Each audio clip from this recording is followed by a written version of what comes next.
Hello everyone, welcome back to my channel. Ice cream అండి, bread kulfi చాలా సింపుల్గా చేసుకోవచ్చు. డ్రై ఫ్రూట్స్ ఇంకా బ్రెడ్ ఉంటే సరిపోతుంది. స్టవ్ పైన ఒక గిన్నె పెట్టేసుకొని 1/2 లీటర్ పాలు తీసుకున్నాను.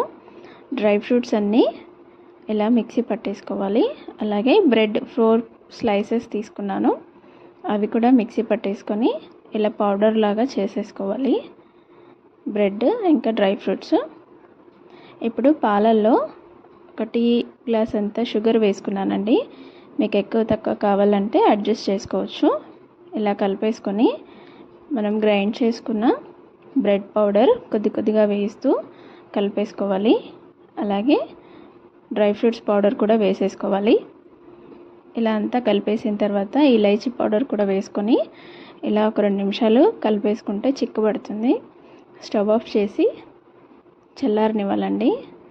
పూర్తిగా చల్లారిన తర్వాత ఇలా మిక్సీ గిన్నెలో వేసుకొని మెత్తగా పేస్ట్ చేసుకోవాలి.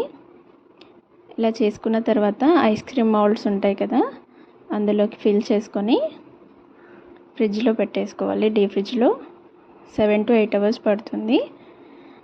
ఇలా చేసుకుంటే సరిపోతుంది. అలాగే మిగతాది కూడా నేను ఒక బాక్స్లో వేసుకున్నాను. ఇలా బాక్స్లో వేసేసి పైనుంచి డ్రై ఫ్రూట్స్ పౌడర్ వేసుకున్నాను.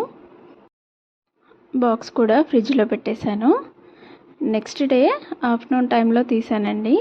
కొద్దిగా ఇలా వాటర్లో పెట్టేసుకుంటే ఈజీగా వచ్చేస్తాయి. చూసారా, ఇలా వచ్చేస్తుంది.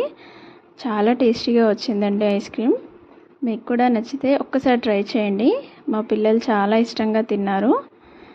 నా వీడియో కనుక నచ్చితే ప్లీజ్ లైక్ చేయండి, షేర్ చేయండి, సబ్స్క్రైబ్ చేసుకోండి.